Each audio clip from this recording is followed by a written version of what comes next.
Ngizothumeleleze meso ulelo ziyakhonana noma ngawuze majukujukwini ngisize ngibophe inqamba yakho. Akekho umuntu okwazi ukulingana naye namanje, thina manje akekho umuntu okwazi ukwenza into ayenziwe umqumeni, because lo muntu uyefana noJesu. Umuntu ubona uJesu ukuthi wafika ezopheza isikhashana esincane lokho kwethunywe emhlabeni wakwenza wahamba futhi kungasakwazi ukubika omunye ozobuya azokwenza into eyenziwe uJesu. Sanibonani babukeli, we welcome you guys back to another episode yembeleko. Here with you is Unelisiwe Kamtshali Hlabanganele Mhlophe weNhlabathi Solwandle. Today we have another loved guest amongst us. He's going to introduce himself to you guys. Let's give him the platform. Ngibingelele kubona bonke ababukele njengamanje. Lo bingelelayo uSimiselo kwaKhumalo eNquthu, uNtombiquma ngeGugu, umfana kaMgqumeni, indodana kaMgqumeni endala. Abantu abaningi sebeyangazi kodwa lo ngangazi umfo kaKhumalo lo phambi kwenu. Odume kakhulu umfo wambatha kulezi nsuku. Siyajabula ukuba nawe on our set namhlanje uSimiselo. So ngizothandwa ukuthi siqale sikhulume nge-past from ukushona kababa isikhathi ashona ngaso and your life ngemva kokushona kababa. Ubaba ushone ngo-2009, bengina-8 years ngaleso sikhathi. So ukushona kababa kuthina akubanga lula, noma ngiseyingane kodwa nje ekhaya akubanga into ejwayelekayo kuthiwa ufa kujwayelekile noma kuthiwa hhayi kuyadlula, kodwa akubanga lula because kwase kunezinto ey'ningi kwase kumele y'shintshe because ubaba bekuyena obe-breadwinner ekhaya, bekuyena besebenza noma bekuyena obenamandla ukubeka umndeni. So ukuhamba kwakhe emhlabeni-ke kwaba nekhulu igeba lokuthi khona umuntu ongasekho, wavela nje ukuthi khona ongasekho. So kushoneni kababa senze uyasho ukuthi ubaba kade eyi-breadwinner ekhaya. Na-survive kanjani leyo period to where you guys are today? Because it's not easy ukuthi nje kushone i-breadwinner ekubeni senonke kade nithembele kuyena. Ngicabanga ukuthi mina ngoba kuyaye kuthiwa ikhaya elingenamzala alifudumali noma ikhaya elingenawo umuntu wesifazane alifudumali. Khona indima edlalwa abantu abangomama, abantu besimame. Umuntu wesimame kahle khona emhlabeni uyisibusiso kakhulu. Umuntu owumama ekhaya kahle khona uyisibusiso kakhulu. So ukushona kababa kwakukade kwasala ugogo uMaSibiya uqala Edumile, okuyena wayekhulisa ubaba. So ukusala ekhaya ugogo yena wayesekwazi ukuqinisekisa ukuthi siyadlile ekhaya, ihlazo lasekhaya liyagqibeka. Ngasonke isikhathi thina nathi siyafana nezinye iy'ngane zakweminye imizi.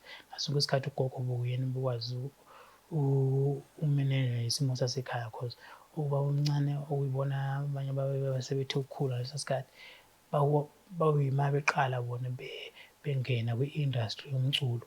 Uma usaqala-ke kuba nzima ukuthi ngakhona okuthulayo kufaka ekhikhini, isikhathi esiningi kuphuma kuwe ekhikhini ukuze ukwazi ukuphakama. Baba omncane ngenkathi beqala ukucula nabo, did they venture into umaskandi or they decided to do into ethi ukuhluka kancane kunale yenziwa uMgqumeni? Babenza into efanayo naye uMgqumeni, ukuthi-ke noma wayengeke izilingane futhi ngoba ayisophinda ilingane uMgqumeni, akekho umuntu okwazi ukulingana naye namanje, thina manje akekho umuntu okwazi ukwenza into ayenziwe uMgqumeni, because lo muntu uyefana noJesu. Umuntu ubona uJesu ukuthi wafika ezopheza isikhashana esincane lokho kwethunywe emhlabeni wakwenza wahamba futhi kungasakwazi ukubika omunye ozobuya azokwenza into eyenziwe uJesu. So into ekanjalo nakuMgqumeni, wafika leso sikhashana esincane ayezosenza emhlabeni wasenza wasiqeda, futhi akekho uzokwazi ukuphinda enze lento akayenza. Kusho ukuthi-ke ngemva kokushona kababa ubaba omncane bengena kwi-industry, ugogo kuyena obheke ikhaya. Ugogo konke wakwenza yedwa noma khona la nanizingane nanilele la khona ukuthi naye ugogo ezwe umthwalo nje ungathi uyehle emahlombe akhe noma? Mina ngingane kakhulu ngisena 8 years ngaleso sikhathi kushona ubaba. So ngabe ngiqamba amanga mangithi khona ngangikwenza.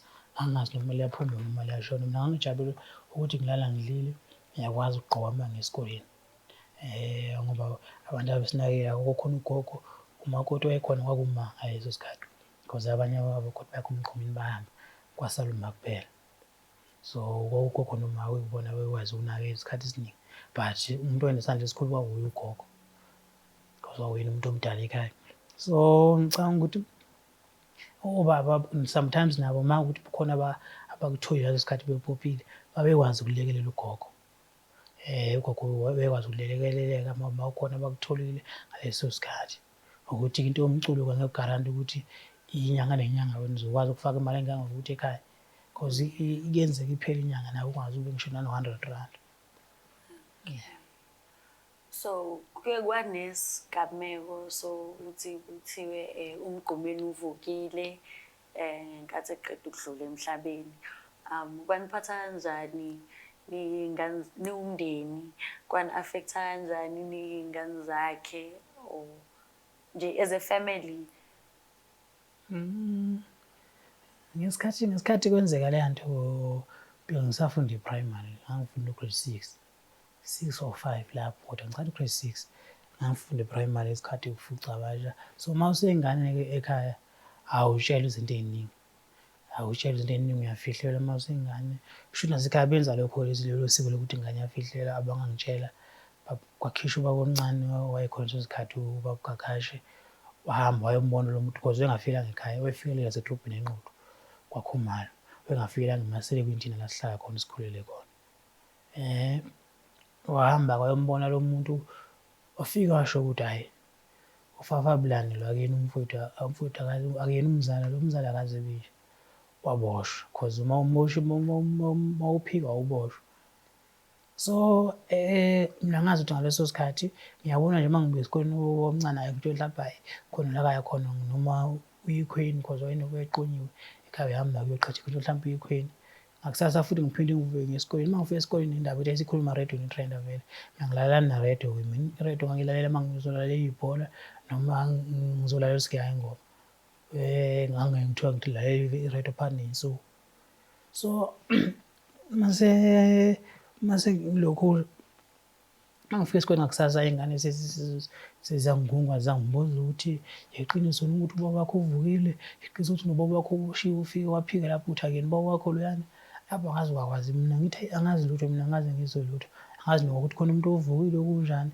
Hhayi kusho ukuthi kubona esikoleni ngiphazamise ukusebenza-ke ngixoshwe, hhayi ukuthi bengixoshe bangikhiphe bengise ekhaya kube kuthiwa ngikhaya. Ngizobuya kusasa mhlawumbe kuzobe sekuthiwe kwehle le ndaba lesi simo. Ngifika ekhaya ngifike ngibuze uMaya angichazele ukuthi hhayi ikhona into ekanjalo kanje kodwa bebengakangitsheli mina because bebengafuni ukuthi ngiphazamiseke esikoleni. Size abasivoyisile khona-ke iNquthu lapho wayekhona eSigqumeni. Sisiye khona-ke lapho uma ngifika ngingena endlini la kiyo, mayethi ngiyangena indlu yakhona enekamela, ngiyangena ngiyambona nje lo mlisa nje ongemuhle kahle ebusweni, ohleli lapha phansi ugqoke isikibha se-DMD lesi sikababa esigqoke kwi-albhamu yensimbi ethi uSegoli esimhlophe esinemibhalo.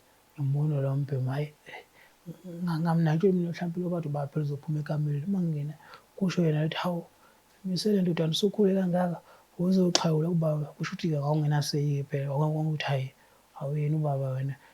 Mhlampe nami ngangizoboshwa because sasitshelwe ukuthi uma waphika uyaboshwa, uthe awuboni kahle vuma khona uzoboshwa.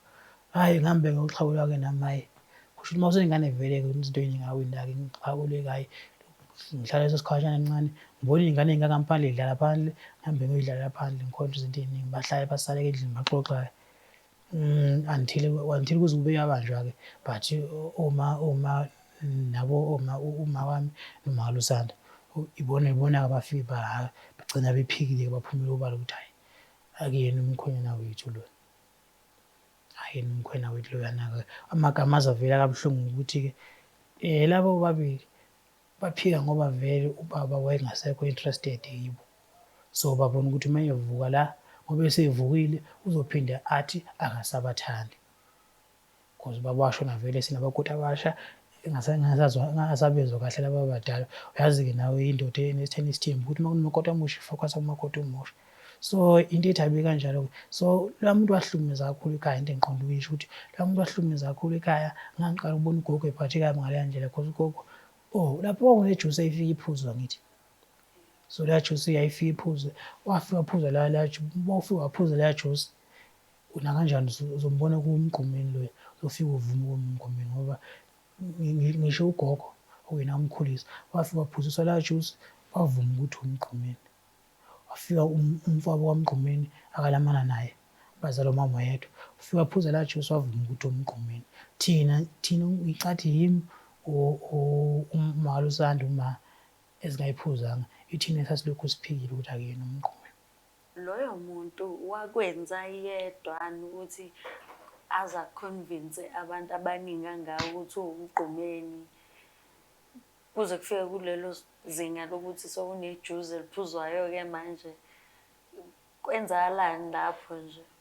Wayengekho yedwa wayinabantu bakwaKhumalo abawumndeni kaMgqumeni kodwa hhayi abakuba Mgqumeni. Umgqumeni angithi wakwaKhumalo. So wayinabantu bakwaKhumalo bomndeni kaMgqumeni nokuthi abakubo ngqo la kumgqumeni ongakhona kwakuwumndeni nje thizeni nje. Extended family. Nawe uyabona ukuthi ugcwele iy'nyanga nje le mndeni lebhedayo vele. So wayenalowo mndeni nomunye uma wey'ngane zakhe hhayi mawey'ngane kaMgqumeni omunye ayehamba naye lo akabona insumpa kade ucabashe nensumpa. Le nsumpa namhlanje sekuthiwa ngayo umawethu kuthiwa yibo abebona insumpa kanti woma uMambatha. Umuntu akabona insumpa kucabashe kwamajola. So abangalokhu besuke lo ma kuthiwa wabona insumpa umakaze ebona insumpa uma wafika waphiwa ukuthi akena umgqumeni lo. So lo muntu loyo waye-impersonator ubaba wakho usaphila usakhona kwenzakalani ngaye? Kunjani ngangigcina ukuthi usasejele but still ngisho athi uyaphuma angiboni mina ukuthi angakwazi ukuphila la muntu ngoba nje kwamina ubona ukuya ngami ngabe kwakhona lapha ejele ngiyezwa kuthiwa ushonile ngakujabulela ukushona komuntu uma ngashona leya muntu. Hhayi kusho kwanihlukumezayo kakhulu nomndeni bakithi. Yini le othi meyenze kanje uhleli wedwa uyikhumbule ngobaba wakho? Noma ngenawo ama-memories amaningi naye ubaba because ngangiseyingane amanye mhlampe agcine elahleka engqondweni but lawa ambalwa engikukhumbulayo afika kakhulu isikhathi esiningi uma ngidlala iy'ngoma zakhe. Ngidlala iy'ngoma zakhe la ngiba memories khona nakwi-DVD yasemesike uma ngibuka khona la ngikhumbula khona ukuthi la kwakade kunje kade kunje ya ukuthi ngabona mase ngimdala ngaze ngihlakahlakaniphile ngithi lola ngakhumbula ukuthi nokuthi. Ubaba wakho was a legend, very well known Maskandi Singh, wayethandwa abantu abaningi kabi. Owayeze umuntu enobudlelwano obuhle kakhulu nozakwabo ayesebenza nabo, probably namanye ama-fans wakhe. So sacela ubhuti asichazele ubudlelwane bakhe nomndeni from lawo ma-memories amancane usaselinawo ngobaba. Into engikhumbulayo ngaye noma phela kimi nokuncane uzokuncane ngikhumbula ngoba ngiseyingane ngisho. Into engikhumbulayo mina ngobaba ngimkhumbula uma esekhaya kuwumuntu ohlezi edlala. Ngathi kanye mina ngambona khona ephethe isiginci esekhaya ehleli endlini yakhe ephethe isiginci esibomvu. Wayedlala esibomvu ehleli endlini yakhe kusofa lapha indlu yakhe ley'liyisi. Kulapho kuphela ngambona khona ephethe isiginci kuphela. The rest angaze ngambone ephethe isiginci, angaze ngambone ecula. Ekhaya wayengane adlale behubhana ibala lonke nababecula nabo ayesebenza nabo behubhana ibala lonke kusuke lapho kuyodlaliwa ibhola egrawundini kubuye egrawundini kudlaliwe imebuli la phansi kubuye kuhutshwane khona into emile kumhlaba kuthiwa uvovo kuhutshwana ngawo iyona nto ababeyithanda nje. Kahle khona ukudlala isikhathi esiningi wayethanda ukubahubha nje isikhathi esiningi uma esekhaya wayeba ingane ekhaya. Ngaphandle kwayesefika ube umculi kodwa uma esekhaya wafika abe umuntu wasekhaya. Siyayizwa-ke i-history ye-legend lethu uMgqumeni, but then besides ukuba ingane kaMgqumeni, ubhuti oSimisela ngase sichazele ukuthi yena ubani singasalifaki-ke igama laMgqumeni kuyena esewuSimiselo nje wakaKhumalo. ubhuti angakwazi usichazela ukuthi wenzani yena? Mina nguSimiselo waKhumalo ozalwe eMambatheni, Mambatha eQudina. So ngikhulele khona eMasikweni, ngakhula ngifunda isikole, ngifunda qale kwaManxili ehlale primary school, ngakhula ngaze ngaya high school eMangeni secondary school la ngiqedele khona ugrade 12 wami 2020 ngaphasa ngo-D, ngabuyela 2021 ngaphasa ngo-B. So mangiqeda lapho ngihamba ngaya eThekwini la ngifika ngena khona kwento ey'khenqe, ngihlala nomfowethu uLusanda ozala ubaba omncane kunami. Ngihlala naye la ngikhona eMelbani, ngabaqala ukungiluthisa khona ukuthi hhayi khona umfana ukuthi uSimiselo naye uzalwa yiBhova. Bayibethi-ke mina ngifana nalo-ke iBhova ngesikhathi sasokola ngingakabi namali. Yebo, so ngagcina nje ngumuntu ofika kanjalo-ke ebalazweni ukuthi ngomunye. Yebo. So since uthi nawe usungenile kwi-industry, what are the challenges osuke wabhekana nawo ekukhuliseni i-career yakho in the music industry nasekutheni I mean uyingane ye-legend in the industry, like ubaba kwayaziwa, so definitely there's some sort of standard also isethelwe nawe in the music industry. What are your challenges nalokho? Ngicabanga ukuthi makubalwa abaculi bakaMaskandi asebeke baba nengqinamba ey'ningi kwi-2-5 ngiphakathi. Yebo, neminyaka emibili noma emithathu ngiqalile ukwaziwa uMaskandi, but iy'nkinga esengibhekane nazo ngingabaleka kwi-2-5. Ubhuti angathi usichazela lezo y'nkinga. As long ingane kaMgqumeni, ingane kaMgqumeni, izinto ey'ningi mina ngingakwazi, izinto engingakwazi ukuzenza njengamanje okumele abe kwi-age yami ngiyazenza, ngiyayi-enjoya. Engingakwazi ukuyi-enjoya njengamanje ngenxa yokuthiwa uma ngenza into ngizokhonjuzwa ukuthi ngumfana kaMgqumeni. Uma ngike ngashutha kabi kwavela utshwala eduze kwami, kumele ngikhonjuzwe mina ukuthi ngumfana kaMgqumeni, ngigcolise igama likaMgqumeni. Ubaba wayengaphuzi? Baba wayengaphuzi, wayephuza sometimes uma e-celebrate. Angambona kanye mina ephuzile kuyisikhumbuzo sikaMahawela kuphela. Okay. Yebo. So ngisho kuthiwa wayengaphuzi, nguSimiselo mina ngiyena uMgqumeni. So impilo ayiphila ubaba kumele ukuthi mina ngimele ngihlezi ngikuyona. Angimfunze kodwa ukuthi yonke into mina sengibele ngibe uMgqumeni. Futhi yena wayekulesa sikhathi. Ungaphuzi vele kulesa sikhathi kuyisitayela. Manje ukuphuza sekuyisitayela. So ngiqonda ukusho ukuthi ngaso ke isikhathi mina angikwazi ukwenza into ezenziwa ontanga yami. Ontanga yami uyabona makusuka kuma-month end kanje babhizi bayijabulisa, bayaphuza ema-parking, abanye bayikhiphela abantu babo. Mina ngikwazi nokuhamba nentombazane emgwaqeni because ngizoshuthwa ngihlulelwe kuthiwa nanga umfana kaMgqumeni ukhuphana namantombazane angabe uyacula.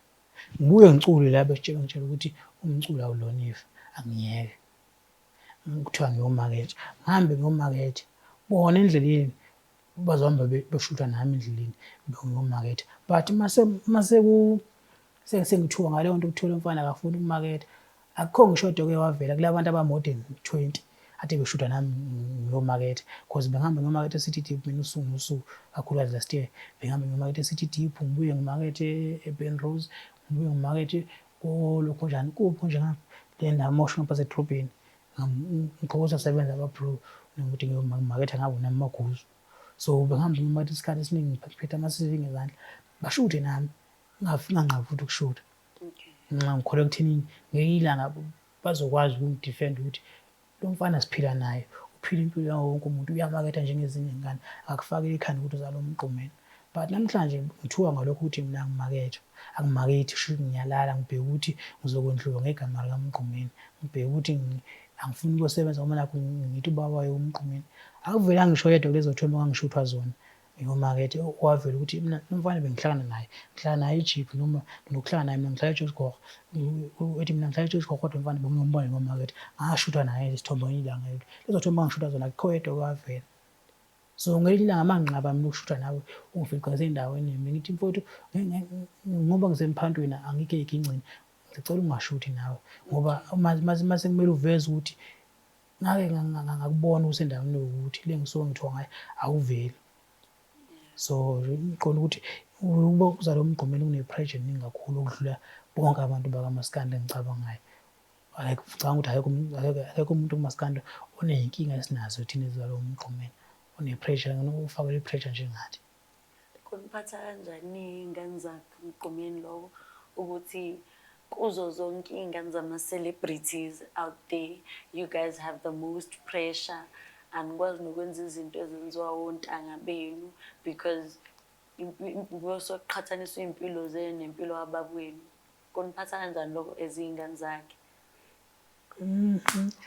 Angazi mina ukuthi ngathini ngicabanga ukuthi umgqumeni naye waye omunye umuntu ngoba mawuthi uyabheka thina asikwazi lokuzwana sikhululeke sisodwa. Abanye abantu banyanyela ukuthi babone mina ngishuthe noLusanda noma babone kukhona into engiyenzayo nebhokakazi. Kucazuke lokho nje ukuthi lezi ngane ihlezi indaweni nje sichomela ukuthi manje kumele sichomela ukuthi kini nawe ngizalo umgqumeni kumele ihlezi nishuthe ndawonye utshela uzalo umgqumeni njengaziphi iy'ngane okungamele zibe ndawonye. So ngiqonda ukusho ukuthi thina i-pressure eningi kakhulu angazi noma umgqumeni wayethandwa abantu abanjani. Thina bambalwa abantu yazi abantu ngendlela umgqumeni akathandwa ngayo. Kumele ngabe sine-backup yonke thina kumele ngabe sihlezi silwela but bambalwa abantu abasilwelayo thina ilabo nalabo abahlezi besidifenda besilwela besidifendele iy'mpilo besilwela. Vele ukuthi mbo kithi masithuka uthi mbo masenze kahle kukhona into esenzile kahle akho muntu ngithi labo nalabo abasincoma ukuthi bafana bakithi siyakholelwa kunina niqhubeke nenze into enhle. But uma kukhona into ebhedayo esiyenzayo sonke kogcwala uFacebook wonke ukuthi wenza ukuthi okusho ukuthi abantu abaningi babhekele kuloko kubi enikwenzayo kodwa bakunakile lokho kuhle enikwenzayo. yeah. Lokho kunenza-ke nifile encouraged ekuqhubekeni ngokuhle enikwenzayo noma niyeke nje naye ngivele ngicabanga ukuthi kuyafana nje. Kuyafana uzoyeka ngisho kuthiwa uyayeka ngeke kusize because bazokulandela la ukhona. Mangikutshela isitori nje mina ngifike eGoli ngifike 2024 last year January ngifikele eJiphi khona ifethe kuthiwa kusenkandla kuhlala umalume khona. Ifile nje lela nje ithe ungabikho esimeni esi-right so bengihlala khona. Ngifike ngayizolo ntambama ngakusasa lethanyana ngihleli nje nenegenge engomzala lapha ngihleli ngaphandle kweflethi eminyango nje lapho sihleli singaze bo-4 sihleli nje lapho emnyango kulelo flethi. Mangithi ngicofa uFacebook ngisahleli khona lapho mangithi ngiyangena kuFacebook hayibo yimi phela lo ngigqoke ivest eyellow ngithi hayibo yimi phela noma nje sengiseNgu-Facebook khona ngihleli la sengu-Facebook kuthiwa buka mfana kaMgqumeni imqhume ipensana. Shuthi mina ngiyena umuntu akumele ngihlale nabantu phandle shuthi kumele ngihlezi ngisendlini ngoba ngizalwa umculi kuthiwa ngiqhunywe insango le ngaze ngiyifaka ngisho ngowami umlomo kwaluze engaze ngiyibheme ngisho ukubhema angibhemi ngisho ukubhema kodwa nje umuntu okwazi ukuthi ubhema insango.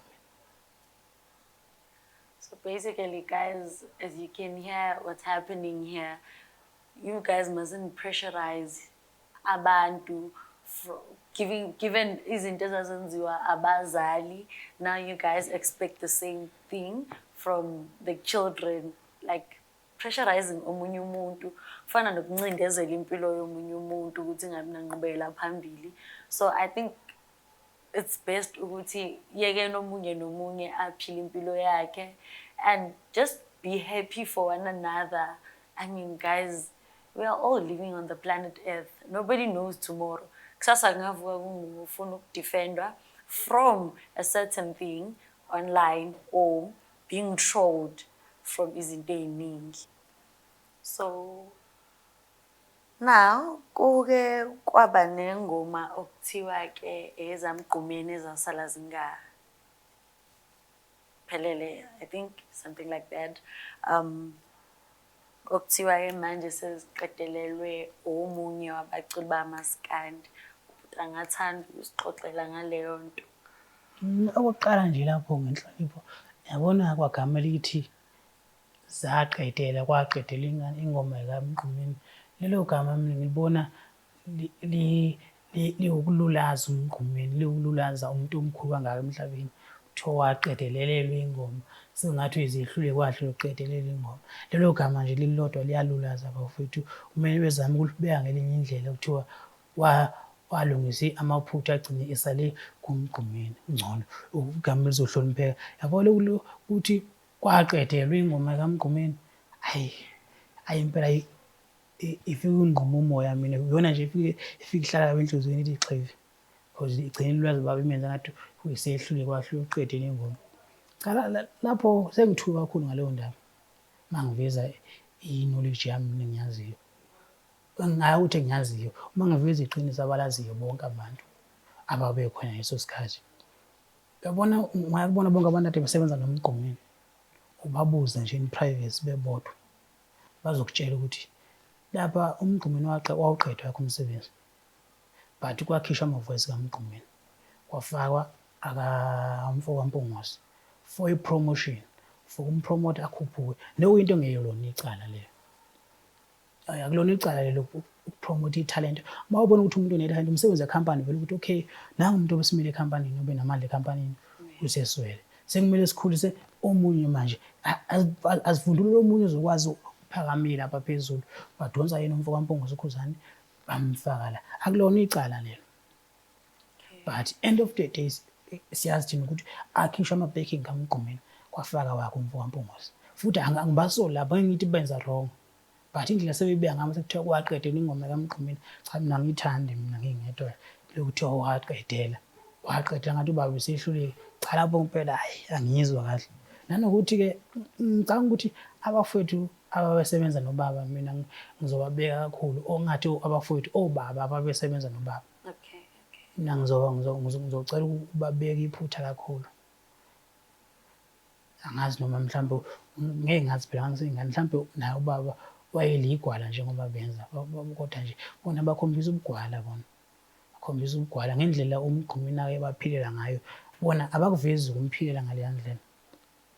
Bhuti, angathi usichazela kabanzi ngokubeka icala kulabo zakwabo bababa ukuthi why bengamphileli the way yena wabaphilela ngayo. Ngiphinde futhi ngenhlonipho, angiqondile ukubadelela noma ungabahloniphi, kodwa nje ngendlela engibona ngayo futhi ukube nginesibindi sokubatshela emehlweni, bengizobatshela ukuthi niyangixhaphaza, kahle khona niyangixhaphaza. Angikwazi ukulwa ngingedwa ngilwela uMgqumeni, bekhona bona bathule, angathi ngi-wrong mina, bazi kahle ukuthi ngi-right mina, bazi kahle lento engiyilwela i-right, bathule bonke bangaveli bonke, sabe ngoba esaba ukuthi sisaba ukuvalelwa, saba abalandeli bazosithuka. Kanjani ungasaba ukuthukela umuntu ubaba wakho, umuntu ofana nobaba kuwena? Ungasaba ukuthuka ngenxa yomuntu obuthi wena wayefana nomzali kuwena, wena awusakwazi ukufana nomzali kuyena ukumlwela. Kumele ngabe le mpi engiyilwa njengamanje ngiyilwa nabo, kumele lento engiyikhulumayo kumele ngiyilwa nabo, but bathule bonke, babalekile bonke sengathi uMgqumeni akaze akhidwe lowo muntu. Yabona uma usuke ubona ama-comment lapha akathi ngisuke sibelesela ngalowo Mgqumeni, naye angathi kwakuyinto ephezulu, ngathi uMgqumeni akukho into ayenzayo enkulu, but bona ibona abazi ukuthi uMgqumeni wayenzani kubona, ibona abawazi amandla kaMgqumeni.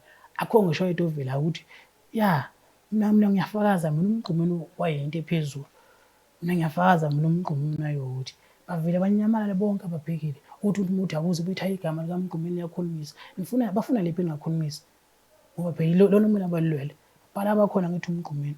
So kumele belwe. Ngiyaphinda ngiyabancenga futhi angizwa kahle into ukuthi mina ngilwe ngedwa bekhona, angisho ukuthi abale izimpi zami, akuzona izimpi zami, izimpi kaMgqumeni kumele ngizwele nabo. Iziphi ngisuke ngizwela njengengane yakhe, bona abavele nje abantu abasebenza nabo bekhombisa ukungisapota. Angikwazi ukulwa ngize ngithenjiswe ukuthunya uphuthu kaSteve ngingedwa, bethule bona. Sesizwile ukuthi ubhuti nje na the way engamphathi kahle ngayo lento i-deep kangakanani, kodwa-ke kwamanye amalungu omndeni lento ibahlala kanjani, ikakhulukazi uma wakho, amakhosikazi akho uMgqumeni, nogogo mekuyikuthi usekhona. Ugogo akasekho emhlabeni washona 2015. So uma izinto ey'ningi vele akayiboni cause akena umuntu ongayanga esikoleni or akayiboni so izinto nanokuthi-ke ukubeni uyabona ngabe mina sengawukhipha uFacebook efonini yakhe cause inhlambe isuke ibheke kuyena. Kwamina ngigcina isikhathi liyangikhumbula nje inyembezi zake zaphuma ngibona i-comment khona i-comment yafika kabuhlungu. Yabona umuntu uma esuke ethuka umzali wakho cha lapho angifuni ukuqamba amanga umuntu osuke efaka uma phakathi ngiyake ngimake ukuthi nangu umuntu ofaka uma ngize ukuthi nangelanga amahlangana nayo lowo muntu angikwazi ukuhlekela lowo muntu osuke ethuma angikwazi ukuhlekela lowo muntu ngoba ngelilanga ngisho ukuthi la ngizobe ngihlangane naye khona la kuma khona itende sede ekhaya noma kuwe kodwa khona kuma khona itende lemingcwabo uma thola azothola umsebenzi ngalelo langa.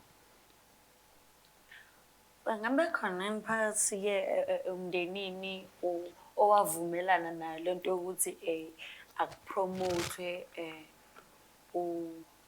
uKhuzani ney'ngoma zaMgqumeni noma mhlawumbe onenkinga nakho? Ngicabanga ukuthi umndeni wawungangeni lapho ngaleso sikhathi. Umndeni wawungangeni kwakuwumsebenzi wekhampani ekade iphethe uMgqumeni. So sakunesidingo sokuthi uzungene ugamanxe umndeni lo la ngoba futhi phela kwangeyona intimba ngithi umsebenzi wekhampani ukuthi makuwumuthi omkhulu azame ukuchelela lo usubona ukuthi uzokwazi ukushesha ukhule uye kuloya. Yebo futhi kwakungento embi futhi namanje ngisasho but into engiphatha kabi kakhulu le situation bonke abafowethu uyibona umfowabo kaMpungose babukeka bengasasiboni isidingo sikaMgqumeni njengamanje. Babukeka ngesingabe babukeka ngathi uMgqumeni sekuwumuntu nje thizeni abasavezi bona ukuthi khona into akayenza uMgqumeni lapha njengamanje ukuthini. So kodwa ngingagxili kakhulu kulokho ngoba ngise-right ngokuthuka ngizoqhubeka ngithukwe. Kodwa nje indlela abenza ngayo mina hayi angikho happy bonke. Ngoba-ke as siyingane esikhula we all have amaphupho okwenza abazali babe proud. Yini-ke wena bhuti ocabanga ukuthi uSimiselo usayenza noma sewayenza noma usezoyenza ukwenza uMgqumeni ashayina isifuba ukuthi asho ukuthi indodana yami le? Ngicabanga ukuthi mina njengamanje ubaba yakhona uhappy kakhulu futhi uhappy ngalendlela yokuthi uyajabula uyasho ukuthi hayi ngasebenza ngikhanda lo mfana angimoshanga ubuthongo bami ngimkhanda. So ngendlela nje mina engikholelwa ngayo ekuthini igama lakhe mina lihamba phambili kunelami. Uyena umuntu okumele ngimvikele ukucabangela igama lami. Mina ngendaba nelami igama ngamane livele kabi ngumuntu othanda ukukhuluma as long lo mzali wami lizoba right. Ngicabanga ukuthi akekho umuntu ongavuma ngoba wakhe ngisho athi uyambona uba wakho ukuthi uyisidakwa ulale esportini aze abuye ekuseni kodwa nje ngeke uvume ngoba wakho mase ngeke ukuthuba kuzothi mina hayi ngani ubonayo ngoba hayi vele uyahlupha uyisidakwa uzoqhubeka ukuthi hey ngeke nimenze ukuthi ubaba wami lo. Manje mina kumele ngivume kanjani ngowami baba uzothi ngoba nakho udumile bese ngithi hayi wami baba uyicelebrate hayi angeke ngimlwele ngoba vele umuntu wonke umuntu kipho mina wami ubaba wangizala umzali wami lo angifuni ngaye lokho impela ngizophinda ngikusho ngeke ngivume ngowami umzali sidalo. Siyezwa ubhuti ukwenza konke okusemandleni ukuvikela igama likababa futhi kusencane ngisakwenzile ngisazokwenza okukhulu kunalokho mangisaphila. Ngisho ukuthi akekho umuntu osazophinda adlalele egameni likaMgqumeni azowenguza kulona igama likaMgqumeni sekufanele ihlonishwe manje sibadala mase bangaka sizingane zakhe kumele bazi ukuthi uMgqumeni meyingane so into engiyenza ngazi ukuthi bazofila kanjani zona. Manje ngubhuti eseshilo ukuthi vele kusakuningi okuzayo ekuvikeleni igama likababa. Ngabe kukhona-ke ubhuti besides ukuvikela igama likababa yena siphathele khona noma sasenzela khona esingakulindela kule minyaka ezayo? Ngiqalela njengamanje neproject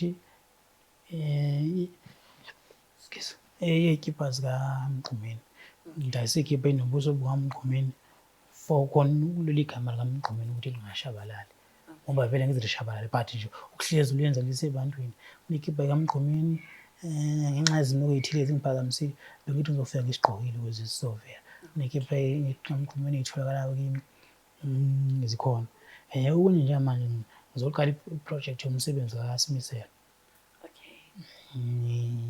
Noma ngabe nayisho noma uzobe EP noma album but after good ngizobe sengineshow ukuthi because ngizongena after good e-studio la ngizobe sengineshow khona ukuthi umsebenzi kaSimiselo uhamba kanjani uzobe kuyini. Ukuthi uzobe sekuSimiselo uzobe sewumculi wangempela kokudlule kwakuse amagwinya oqala uyazi nawe ayasha so awubanga right umsebenzi oqala owesibili wona uzobe sekumele ungijaje ngawo uphelele ukuthi hayi makuba ungizwa kahle ungitshela ukuthi hayi ngiyaphuma kwemfu wakho uma ngoba ngikuzwa ngizoza nokwabanye ungangitshela ukuthi angiyeke ngoba wena ungangizwa khona abangizoba abakholelwa kumina ngeke ngenxa yakho ukuthi angizwa phuma ke mhamba ulalele abanye kuphela.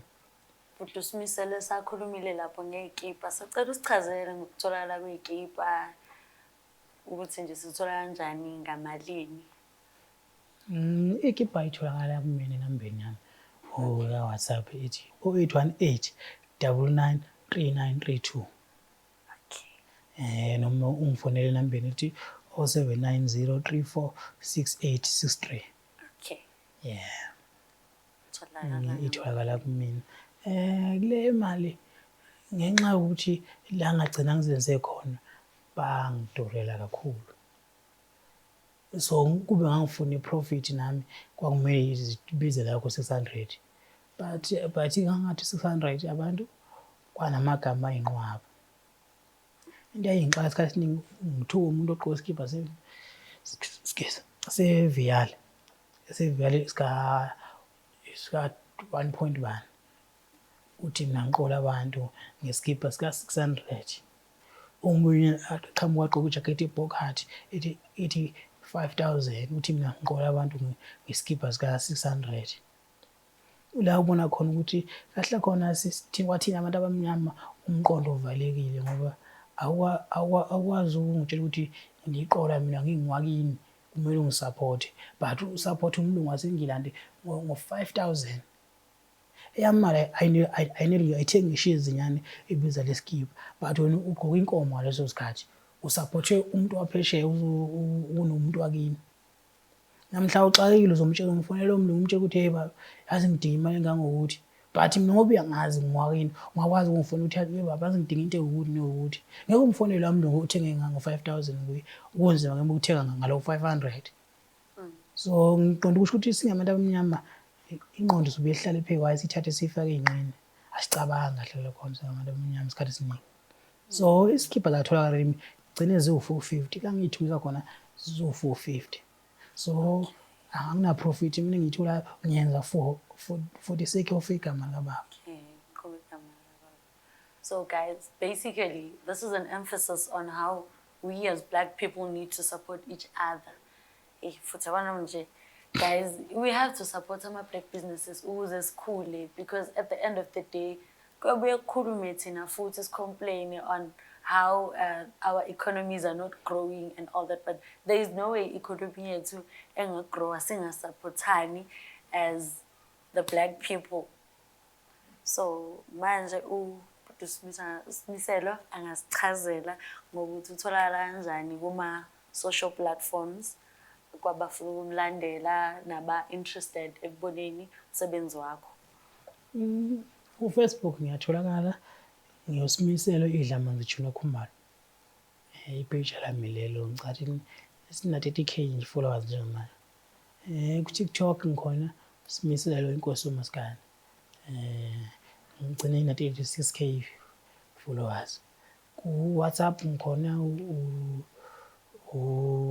le number nami ethi 0818 99 3932. Ngithola leyo WhatsApp Instagram kunakho no Twitter hayi indoda yomZulu mina ngidlala izinto